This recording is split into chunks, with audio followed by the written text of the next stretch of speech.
আসসালামু আলাইকুম। আমি শরীফা ইয়াসমিন শিমু, স্বর্ণলতা কুকিং হাউসে সবাইকে স্বাগতম। ফিরে এলাম আপনাদের মাঝে নতুন একটি রেসিপি নিয়ে।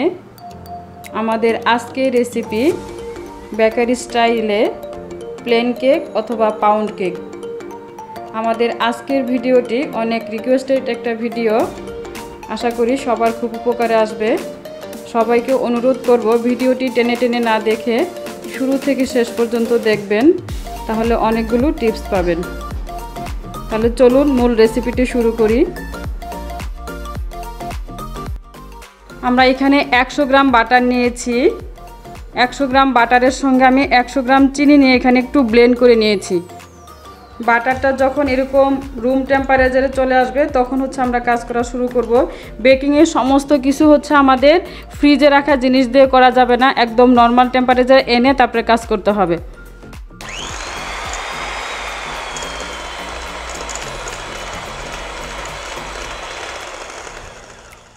আর চিনিটা আমি একবারে দিতে পারবো না, ধীরে ধীরে দিতে হবে, 3 থেকে 4 বারে দিতে হবে।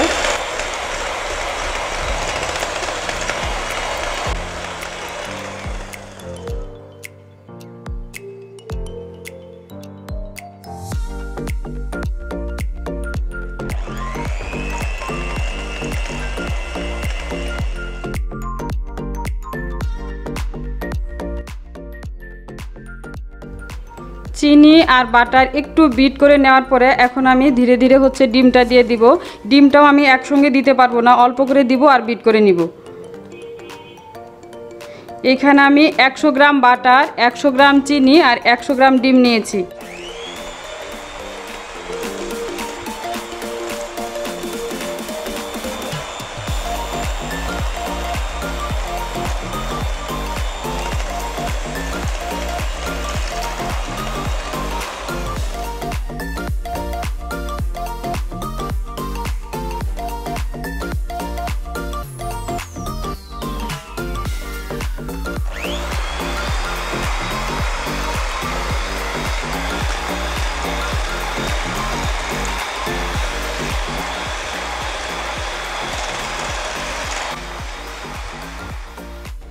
চিনিটা যখন ভালো করে মিশে যাবে তখন ওই মুহূর্তে আমি ওভেনটাকে প্রিহিট দিয়ে দিব। আমি একটু চেক করে নিচ্ছি, এই যে দেখেন চিনিটা একদম মিশে গেছে। এখন ওভেনটাকে আমি ইলেকট্রিক ওভেন 160 ডিগ্রিতে 5 থেকে 7 মিনিট প্রিহিট করে নিব। চিনিটা যখন মিশে যাবে তখন হাফ চা চামচ ভ্যানিলা দিয়ে দিব, যাতে ডিমের গন্ধটা চলে যায়। ভ্যানিলাটা দেওয়ার পরে 1 মিনিট বিট করে নিব।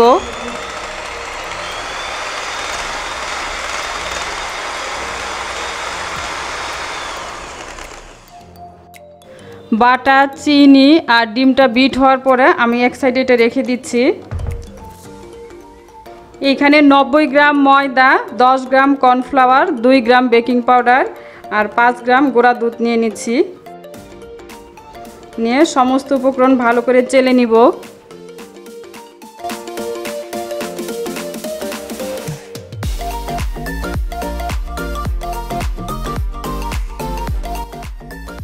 সামান্য দানা দানা থাকলে সেগুলি ফেলে দিতে হবে।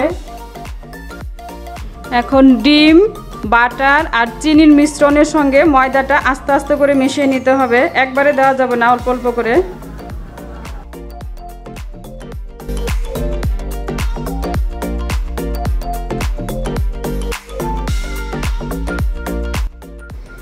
প্লেন কেকের ব্যাটারটা এরকম ঘন হবে, আমি একটু ঘনত্বটা আপনাদের দেখাচ্ছি। যেরকম যখনই আমরা কেক তৈরি করব তখন সর্বপ্রথম আগে কেকের মোল্ড রেডি করে নিতে হবে। আগে যে কোনো বেকিং পেপার অথবা যে কোনো একটা খাতার কাগজ দিয়ে দিলেই হয়ে যাবে। এভাবে কেটে ভিতরে দিয়ে ব্যাটারটা দিয়ে আপনি একটু সাইডটা লাগাই দিবেন। এভাবে একটু ব্যাটার দিয়ে লাগাই দিবেন, তাহলে আপনার কাগজটা ঠিক মতো সেট হয়ে যাবে। সব দিকে একটু লাগাই দিতে হবে ব্যাটার দিয়ে। 1 পাউন্ড কেকের জন্য আমি 6 ইঞ্চি মাপের একটা মোল্ড নিয়েছি।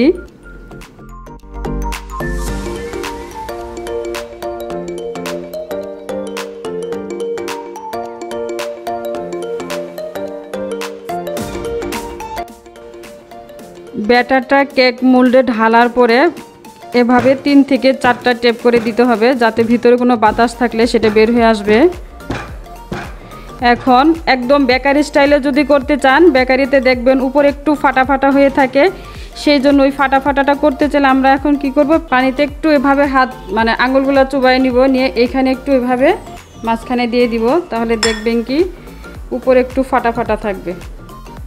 এখন প্রিহিট করা ওভেনে 160 ডিগ্রি সেন্টিগ্রেড তাপমাত্রায় 40 থেকে 45 মিনিট বেকিং করে নিব। নিচের তাকে দিতে হবে। এখন আমি 40 মিনিট সেট করে দিচ্ছি। এখন আমরা একটা কেক সিরাপ রেডি করে নিব, সেজন্য এখানে পানি দিয়ে দিচ্ছি 50 ml, চিনি দিয়ে দিচ্ছি 5 গ্রাম মানে 1 চা চামচ, লেমন জুস দিয়ে দিচ্ছি 1 চা চামচ, দিয়ে এটা জাস্ট একটু ফুটিয়ে নিয়ে নিব। ফুটানো হয়ে গেলে নামিয়ে নিব। আর কেকটা যখন হয়ে যাবে ওভেন থেকে বের করে সাথে সাথে গরম অবস্থায় আমরা এই কেক সিরাপটা ব্রাশ করব, যাতে করে কেকটা আরও সফট থাকে এবং খাওয়ার সময় ড্রাই না লাগে। এখন আমরা কেকটা বের করব।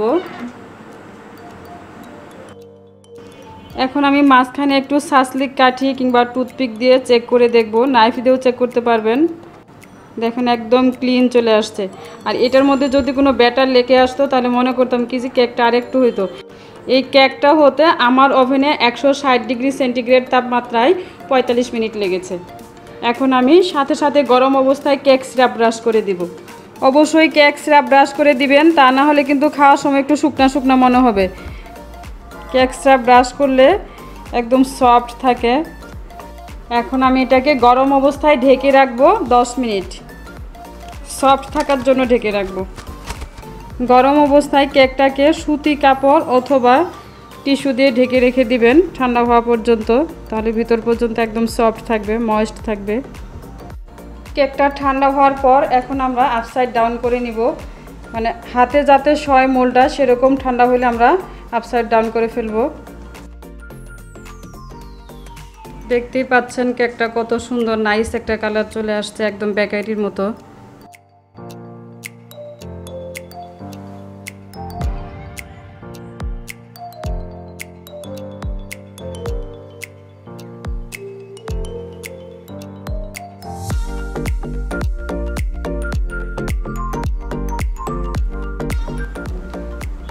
কেকটা আমি একটু কেটে দেখাচ্ছি ভিতরে স্ট্রাকচারটা।